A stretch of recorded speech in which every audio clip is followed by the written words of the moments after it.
स्वागत है आप सभी छात्रों का आपके अपने इस चैनल स्टडी विद टाइगर पर। तो जैसा कि पहले हमने आपको बताया था, इसके जो पहले वाली क्लास थी कि आज हम आपको सिंधु घाटी सभ्यता के कुछ महत्वपूर्ण स्थल एवं उस स्थल में पाए जाने वाली कौन कौन सी प्रमुख विशेषताएं हैं उसके बारे में चर्चा करेंगे। तो आइए, जो मेरी ये क्लास है वो सिंधु घाटी सभ्यता के जो कुछ महत्वपूर्ण स्थल हैं एवं उन स्थलों की कौन कौन सी विशेषताएं हैं इसके बारे में हम आपको बताते हैं। यह आपके एग्जाम के लिए, जो आने वाला एग्जाम है, आगामी परीक्षाएं हैं, उसके लिए बहुत ही महत्वपूर्ण साबित हो सकता है, इसलिए आप इस लेक्चर को जरूर लें। तो आइए हम देखते हैं सिंधु घाटी सभ्यता के कुछ महत्वपूर्ण स्थल। पहला जो आपका स्थल है सिंधु घाटी सभ्यता का, वो है आपका हड़प्पा। और हड़प्पा जो है वो पाकिस्तान में मांडगोमरी जिले के साहिवाल नामक स्थान पर पाया जाता है। और ये जो आपका है वो रावी नदी के बाएं तट पर स्थित है। हड़प्पा कालीन सभ्यता में हम देखते हैं कि दुर्ग एवं टीले पाए गए हैं। दुर्ग उसे कहते हैं जो पश्चिमी भाग होता है, अर्थात पश्चिमी क्षेत्र में जो होते थे उन्हें हम दुर्ग कहते थे, और जो पूर्वी क्षेत्रों में जो बस्तियां होती थी उन्हें हम टीले कहते थे। तो दुर्ग एवं टीले पाए गए हैं। साथ ही साथ 12 धार्मिक कोठार पाए गए हैं, मतलब अन्नागार पाए गए हैं, जो कि 6-6 की पंक्तियों में है। ये 12 अन्नागार हैं जिसमें फसलों को सुरक्षित रखा जाता था।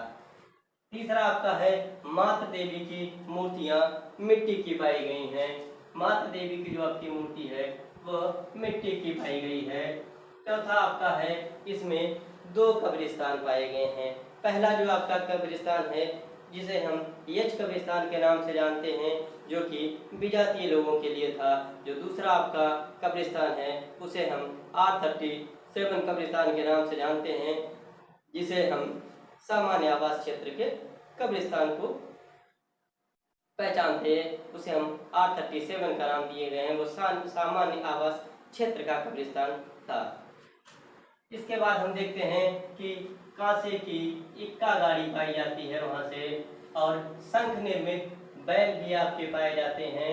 फिर नटराज की मूर्ति भी वहां पाई जाती है, और गेहूं तथा जौ के दाने मिले हैं। अर्थात हड़प्पा घाटी सभ्यता से आपके ये 8 चीजें जो महत्वपूर्ण हैं वह मिली हैं। दूसरा आपका जो सेक्शन है वो है मोहनजोदड़ो।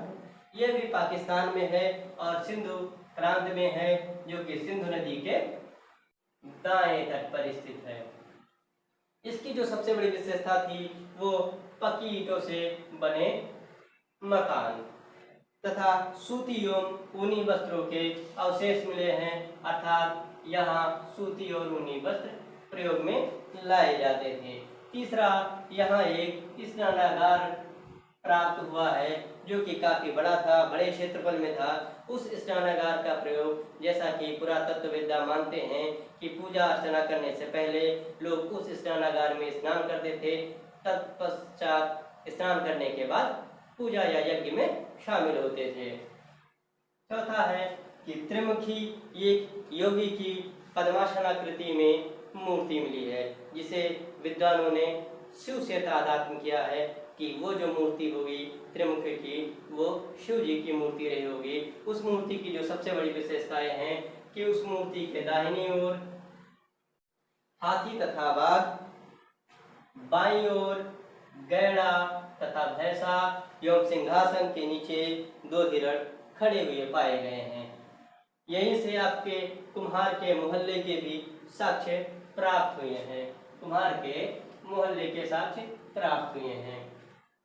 एक कुबड़ वाले बैल का भी साक्ष्य आपका मोहनजोदड़ो से ही प्राप्त हुआ है। यहाँ से 42 नर कंकाल आपको मिले हैं, और यही मोहनजोदड़ो से 3 बंदरों वाला मनका प्राप्त होता है।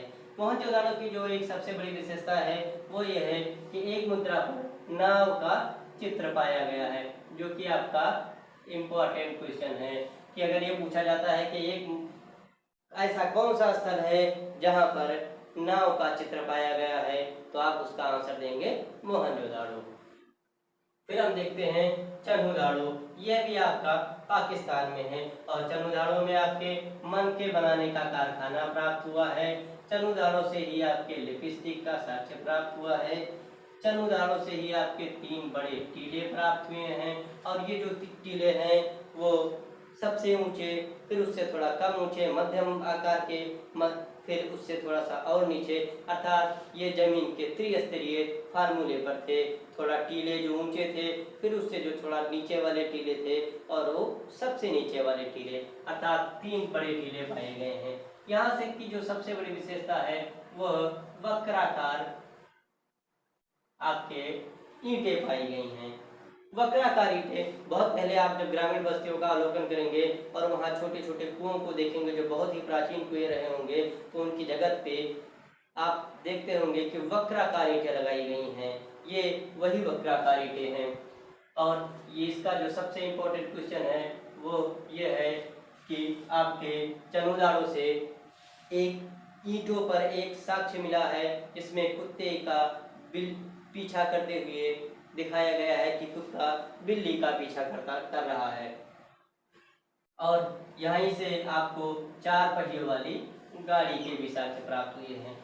यह एक ऐसा नगर है जहाँ पे दुर्ग नहीं है, अर्थात चनुदाड़ो एक ऐसा नगर है कि जहाँ कोई दुर्ग नहीं है। बहुत ही इंपॉर्टेंट क्वेश्चन है, अगर आपके एग्जाम में आता है कि सिंधु घाटी सभ्यता का ऐसा कौन सा नगर है कि जहाँ पर कोई दुर्ग नहीं है, तो उसका आपका आंसर होगा चनुदाड़ो। फिर आपका है बनावली। अब बनावली आपका हरियाणा में है।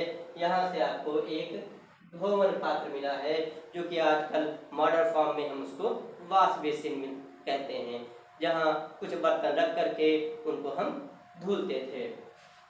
अग्निवेदी के भी साक्ष्य आपके बनावली से ही मिले हुए हैं। ये आपका इम्पोर्टेंट क्वेश्चन है। मिट्टी का बना हल भी आपका बनावली से ही मिला हुआ है। सबसे इम्पोर्टेंट क्वेश्चन, एक आपका स्थल है कुड़ाल, और जो कुड़ाल आपका स्थल है वो हिसार जिला जो है हरियाणा प्रदेश में स्थित है। वहां से चांदी के 2 मुकुट प्राप्त हुए हैं। Most important question, most important question कि कुड़ाल से चांदी के 2 मुकुट प्राप्त हुए हैं और कुड़ाल आपका हिसार जिले के हरियाणा प्रांत में स्थित है। अगला जो आपका है राखीगढ़ी, यह आपका हरियाणा जिला जींद में है। इसकी जो सबसे बड़ी विशेषता है कि यह सिंधु घाटी सभ्यता का सबसे बड़ा स्थल है, अर्थात सिंधु घाटी सभ्यता में जो सबसे बड़ा स्थल है वह आपका राखीगढ़ी में है और राखीगढ़ी आपका हरियाणा में है जो कि जिला जींद में है। अगला जो आपका है वह कालीबंगा। तो सबसे पहले हम जानते हैं कि कालीबंगा स्थल का नाम कालीबंगा कैसे पड़ा। काली मिस होता है आपका रंग और बंगा मिस होता है चूड़िया, अर्थात वह स्थान जहाँ पर काले रंग की चूड़िया पाई गई, उस स्थान को पुरातत्ववेत्ताओं ने कालीबंगा नाम दिया। इस कालीबंगा से, जैसा कि हम आपको जब ये पढ़ा रहे थे सिंधु घाटी सभ्यता, तो बता रहे थे कि यहाँ से जुते हुए खेत का साक्ष्य प्राप्त हुआ है।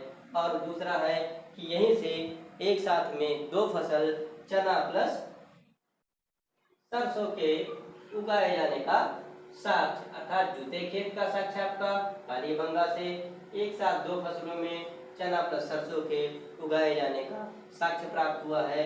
भूकंप के साक्ष्य भी आपके कालीबंगा से ही प्राप्त हुए हैं।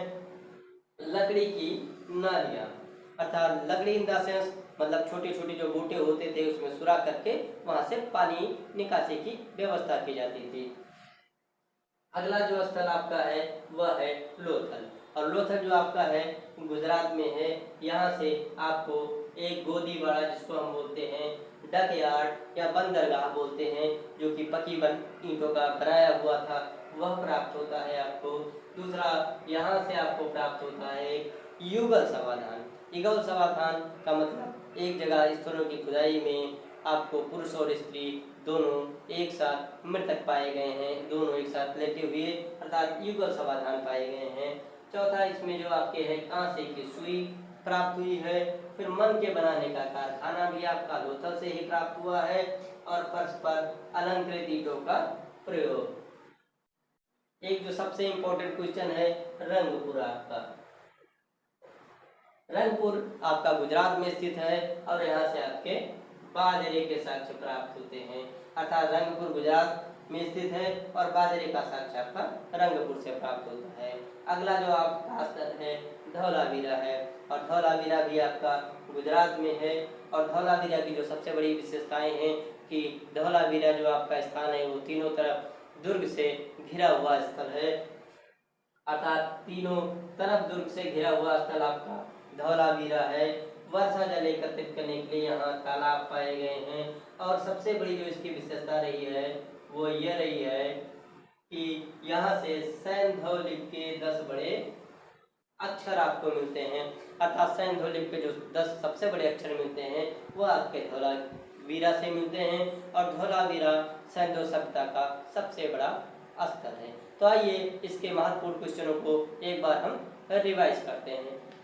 पहला जो आपका स्थल है हड़प्पा, वहाँ का जो सबसे महत्वपूर्ण क्वेश्चन है कि गेहूं तथा जौ के दाने प्राप्त हुए हैं। 12 धान्य कोठार अर्थात अन्नागार प्राप्त हुए हैं। और हड़प्पा जो आपका रावी नदी के बाएं तट पर स्थित है। ये क्वेश्चन बहुत बार पूछा गया है कि हड़प्पा आपका किस नदी के तट पर स्थित है, तो रावी नदी के बाएं तट पर स्थित है। दूसरा जो आपका है मोहनजोदाड़ो, ये आपका सिंधु प्रांत में है और ये आपका सिंधु नदी के दाएं तट पर स्थित है।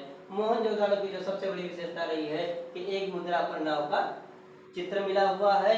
एक त्रिमुखी योगी की पद्मासन मुद्रा में बैठी हुई आकृति मिली है, जिसके दाएं तरफ हाथी और बाघ, बाएं तरफ गैंडा और भैंसा तथा उस मूर्ति के नीचे आपके 2 हिरण खड़े हुए पाए जाते हैं। तत्कालीन वहां विद्वानों ने बताया कि ये भगवान शिव की मूर्ति थी। आपका स्थल है चनुदाड़ो। चनुदाड़ो आपका पाकिस्तान में है। यहाँ से मन के बनाने का कारखाना प्राप्त हुआ है। लिपस्टिक के साक्ष्य प्राप्त हुए हैं। सबसे इम्पोर्टेंट है कि यहाँ से वक्राकार ईंटें मिली हैं और एक ऐसा मात्र नगर जहाँ दुर्ग नहीं है। ये क्वेश्चन बार बार आता है कि ऐसा सिंधुकालीन सभ्यता का कौन सा स्थल है जहाँ दुर्ग नहीं है। तो आपका आंसर होगा चनुदाड़ो, जो सिंधु सभ्यता कालीन का प्रमुख स्थल है। वहाँ किसी भी दुर्ग के कोई साक्ष्य नहीं प्राप्त हुए हैं। अगला आपका बनावली हरियाणा। यहाँ से आपको एक भोमन पात्र मिला है, अग्निवेदी मिला है और मिट्टी का हल मिला हुआ है। इसका जो सबसे इम्पोर्टेंट क्वेश्चन है कुड़ाल। ये कुड़ाल जो आपका है हिसार और हरियाणा में है। यहाँ चांदी के 2 मुकुट प्राप्त हुए हैं। तो सबसे इम्पोर्टेंट स्थल कहाँ है कुड़ाल, जहाँ से चांदी के 2 मुकुट प्राप्त हुए हैं। राखीगढ़ी जो कि सिंधु सभ्यता का सबसे बड़ा स्थल है। कालीबंगा, यहाँ से जुते हुए खेत का साक्ष्य मिला है। एक साथ 2 फसल चना प्लस सरसों के उगाए जाने का प्रमाण है। भूकंप के भी साक्ष्य हैं। लोथल का गुजरात में है। यहाँ से बंदरगाह के साक्ष्य प्राप्त होते हैं। युगल समाधान है। पुरुष और स्त्री एक साथ में मिले हैं। पुरुष और स्त्री एक साथ में मिले हुए हैं। कांसे की सुई प्राप्त होती है। मंत्र बनाने का कारखाना है। और जो सबसे इम्पोर्टेंट क्वेश्चन है रंगपुर गुजरात है। बाजरे का साक्ष्य मिला है। अर्थात सिंधुकालीन सभ्यता का कौन सा स्थल है जहाँ से बाजरे का साक्ष्य प्राप्त होता है, तो आपका आंसर होगा वो स्थल रंगपुर आपका है। धौलावीरा में सबसे जो इम्पोर्टेंट है कि धौलावीरा सिंधुकालीन सभ्यता का वह महत्वपूर्ण स्थल है जो तीनों तरफ दुर्ग से घिरा हुआ है। अर्थात तीनों तरफ दुर्ग से घिरा हुआ कौन सा स्थल है सिंधुकालीन सभ्यता का, तो आपका आंसर होगा वो हमारा धौलावीरा है। वहीं से एक तालाब प्राप्त होता है जहाँ से लोग जल इकट्ठा करते थे। और सबसे इम्पोर्टेंट क्वेश्चन कि धौलावीरा से सिंधुकालीन सभ्यता के 10 बड़े अक्षर प्राप्त होते हैं, अर्थात 10 बड़े लिपियां प्राप्त होती हैं। तो आज आपका सिंधुकालीन सभ्यता के महत्वपूर्ण स्थल एवं उनकी विशेषताएं ये चैप्टर समाप्त होता है। अगले क्लास में हम आपको सिंधुकालीन सभ्यता के जो लोग थे उनका आयात और निर्यात कहाँ कहाँ से होता था, अर्थात वो विदेशों से जो कौन सी वस्तुएं विदेशों को निर्यात करते थे, विदेशों को भेजते थे, और कौन सी वस्तुएं विदेशों से आयात करते थे अर्थात वहां से खरीदते थे। इसका एक हम ग्राफ बनाएंगे और इसके बाद इसी की क्लास में हम आपको बताएंगे कि कौन सा स्थल किस नदी तट पर स्थित है, उस स्थल की खोज किसने की और किस सन में वह खोजा गया।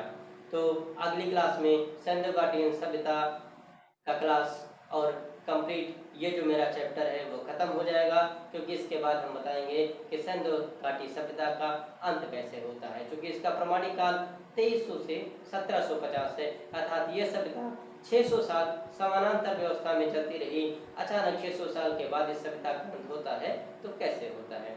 यह आपकी क्लास आज यही समाप्त होती है। मिलते हैं हम आपको अगले क्लास में। तो जैसा कि आप जानते हैं कि ये जो आपका चैनल है स्टडी विद टाइगर आपका अपना चैनल है, इसलिए इस चैनल को ज़्यादा से ज़्यादा लाइक करें, शेयर करें, सब्सक्राइब करें। सब्सक्राइब करते ही नोटिफिकेशन सबसे पहले आप तक पहुंचती है, तथा अगर आपको लगता है कि ये क्लास आपके लिए इम्पोर्टेंट है तो आप अपने दोस्तों में शेयर जरूर करें। इसी के साथ हमारी ये क्लास खत्म होती है। जय हिंद, जय भारत।